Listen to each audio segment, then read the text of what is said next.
تو میں نے ان سے پھر کہا تھا کہ یہ تو اب چلا گیا ہے، تمہارا زور چلتا تھا نا، تو تم نے قانون خریدا اور تم نے اسے جتنا ہو سکا تم نے اسے مار پڑوائی، تمہارے پاس جو عدالتیں تھیں تم نے وہاں کارروائی کی، اب ایک عدالت قیامت کے دن لگے گی۔ یہ کمزور تھا نا، کچھ کر نہیں سکا۔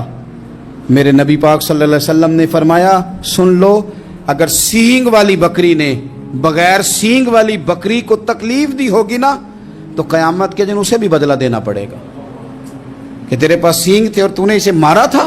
وہ خاتون عرض کرتی ہے سیدہ عائشہ کی خدمت میں کہ مجھے بڑا مارا، مجھے تکلیف دی، میں کہہ رہی تھی کہ میرے سامنے چیل لے گئی ہے پر وہ نہیں مان رہے تھے، اماں جی انہوں نے مجھے بڑا مارا۔ حضرت عائشہ صدیقہ کہتی ہیں پھر کیا ہوا؟ کہنے لگی اماں جی جب کوئی میرا مددگار نہ رہا، مجھے تکلیف دے رہے تھے، رسوا کر رہے تھے، تو میں نے اپنے رب سے مدد چاہی، میرے رب کی طرف میں نے توجہ کی، میں نے کہا مالک اب تو ہی میرا مددگار ہے۔ کہتی ہے وہ مجھے مار رہے تھے تو وہ چیل جو ہار لے گئی تھی وہی لے کے واپس آ گئی، اور ہمارے سروں کے قریب لا کے اس نے جب اس ہار کو پھینکا وہ مجھے چھوڑ کے سائیڈ پہ ہوئے، وہ میری بے گناہی جان گئے، لیکن آپ کو بتاؤں اس دن سے میرا اپنے رب پر یقین اور بڑھ گیا۔ مجھے سمجھ آ گئی کہ جب انسان پورا ٹوٹ جاتا ہے اور جب کوئی چاروں جانب اس کا مددگار نہیں ہوتا تو رب تو ہوتا ہے نا، اللہ تو اس کا مددگار ہوتا ہے نا، وہ تو پھر اپنے اس بندے کی مدد کرتا ہے نا، پھر وہ تو توانائی دیتا ہے نا، وہ تنہا نہیں چھوڑتا، وہ تو آنسوؤں والوں کے آنسوؤں پہ بڑا کرم فرماتا ہے، وہ تو قسم پرسی میں آ جاتا ہے، اس کی رحمت بڑھ کے استقبال کر لیتی۔ تو بھائی جب آپ پر اللہ کی حکمت کے تقاضے پورے ہونے لگیں اور زندگی میں کبھی کوئی ایسا وقت آئے کہ آپ محسوس کریں کہ تنہا رہ گئے ہیں اور کئی اپنے بھی مخالفین کی جماعت میں نظر آنے لگے ہیں، تو اس وقت پھر دل، روح، زبان اور ذہن کو یکجا کر کے سمجھ لینا کہ جب ساری دنیا ساتھ چھوڑ جاتی ہے تو رب کی رحمتیں اس وقت بھی ساتھ رہتی ہیں اور اللہ کی مدد اس وقت بھی بندے پہ کرم نوازی کرتی ہے۔ ایک اور حدیث سنیں، لطف کی بات یہ ہے یہ بھی بخاری میں ہے، یہ بھی واقعہ بخاری میں ہے۔ اللہ اکبر۔ ایک شخص نے نا ایک بندے سے قرض مانگا، اس نے کہا مجھے قرضہ دو، وہ کہنے لگا کہ کتنا قرضہ؟ اس نے کہا 1000 دینار۔ دینار سونے کا ہوتا تھا، درہم چاندی کا ہوتا تھا، 1000 دینار چاہیے۔ اس نے کہا کوئی گواہ ہے تیرے پاس؟ غریب کا گواہ بھی کوئی نہیں بنتا، کبھی الجھ جائے نا کوئی بندہ تو کئی اپنے بھی کہہ دیتے ہیں کہ ہم اس کے قول فعل کے ذمہ دار نہیں ہیں۔ ایک غریب آدمی کو قرض کی ضرورت پڑ گئی، 1000 دینار چاہیے۔ میں کہہ چکا ہوں کہ درہم چاندی کا ہوتا تھا، دینار سونے کا، اب 1000 دینار لینا ہے۔ تو جس بندے سے اس نے کہا، اگرچہ وہ نیک بندہ تھا، اس نے کہا یار 1000 دینار دے دو، تو کہنے لگا کوئی گواہ ہے تیرے پاس؟ وہ کہنے لگا غریبوں کا گواہ کون ہوتا ہے؟ ہاں ایک گواہ ہے۔ کہا کون؟ کہا میرا رب، وہ تیرے اور میرے بیچ گواہ ہے۔ اس نے کہا کوئی کفیل، اگر تو پیسے نہ دے سکے تو وہ بعد میں دے دے، یا تجھے کچھ ہو جائے تو وہ دے دے۔ اس نے کہا کفیل بھی میرا اللہ ہی ہے، میرے پاس اگر ہے تو رب کریم کا نام ہے، اگر اعتماد کر سکتا ہے تو کر لے۔ بندہ نیک تھا، اس نے کہا رب کے نام پہ، رب کی کفالت پہ، اللہ کو گواہ بنا کے میں تیار ہوں تجھے 1000 دینے کو۔ اس نے 1000 دینار دے دیا، وقت واپسی کا طے ہو گیا، وہ چلا گیا پیسے لے کے۔ اس نے پوری محنت کی کہ میں نے وقت پہ پیسے لوٹانے، پوری محنت بھی کر لی، اللہ نے مدد بھی کر دی، پیسے بھی اس تاریخ کو اسے مل گئے۔ بعض لوگوں کا تو لوٹانے کا دل ہی نہیں نہ ہوتا۔ فرمایا حدیث پاک میں کہ تو لوٹانے کا ارادہ کر، رب تیری مدد بھی فرمائے گا۔ لیکن یہاں بہت سارے لوگ کہتے ہیں خیر ہے، ارادہ ہی نہیں، تو پھر جس طرح کا بندے کا گمان ہو رب بھی اسی طرح کا معاملہ فرماتا ہے۔ اس نے پیسے جمع بھی کر لیے اور واپس دینے کو تیار بھی ہو گیا، لیکن رستہ بحری جہاز کا تھا، کشتی کا تھا، دریا کے رستے واپس آنا تھا۔ اب وہ جب آ گیا دریا کے کنارے تو بڑی کوشش کی پر وہاں اسے کوئی کشتی نہیں ملی۔ وقت پہ پیسے لوٹانے ہیں، سفر کرنا ہے، اب سواری میسر نہیں ہے۔ سوچ سوچ کے پریشان تھا کہ میں نے تو اللہ کے نام پہ لیے۔ اچانک دل میں ایک تجویز آئی، اس نے ایک لکڑی لی، لکڑی کو اندر سے کھولا، 1000 دینار اس میں بھرا۔ بخاری پڑھ رہا ہوں۔ اور ساتھ ایک خط بھی لکھا کہ یار میں پیسے پہنچانا چاہتا تھا پر مجھے کوئی چیز نہیں ملی دریا کے اس پار آنے کو، اللہ کے نام پر تیری طرف روانہ کر رہا ہوں۔ اور یہ کہہ کے وہ لکڑی دریا میں رکھ دی، وہ لکڑی ڈوب گئی ہے، واپس آ گیا۔ وہ جس نے پیسے لینے تھے وہ عین مقررہ وقت پر دریا کنارے آیا، صبح سے سر شام تک اس نے انتظار کیا۔ دل ڈھلنے لگا تو دل میں خیال آ گیا کہ یار نہیں، اس نے دینے ہی نہیں، جھوٹا وعدہ کر گیا، پہنچا ہی نہیں وقت پہ۔ اب جب واپس لوٹنے لگا تو اچانک دریا میں ایک لکڑی تیرتی ہوئی دکھائی دی۔ کہنے لگا لے جاتا ہوں، شام کو روٹیاں پکانے کے کام آئے گی، ایندھن بنا کے جلا لوں گا، ہنڈیا پک جائے گی۔ لکڑی اٹھا کے جلانے کے لیے گھر لایا، گمان تھا کہ وہ نہیں آیا وعدہ کر کے، اللہ کو کفیل اور وکیل بنا کے اور گواہ بنا کے پھر بھی نہیں آیا۔ لکڑی لے کے گھر گیا، بخاری ہے، اور جب اس کو چیرا نہ کہ میں اس کی آگ جلاؤں گا، کھولا تو اندر سے 1000 دینار بھی نکل آیا، خط بھی نکل آیا۔ اب ذرا سمجھنا، اس کے دل میں بات کس نے ڈالی کہ تو لکڑی میں پیسے ڈال دے؟ اللہ نے۔ اس بندے کو مقررہ وقت پہ کنارے بھیجا کس نے؟ لکڑی صرف اسی کے ہاتھ آئی تو یہ بندوبست کیا کس نے؟ اللہ نے۔ گھر جا کے چیری تو پیسے بحفاظت اس تک پہنچائے کس نے؟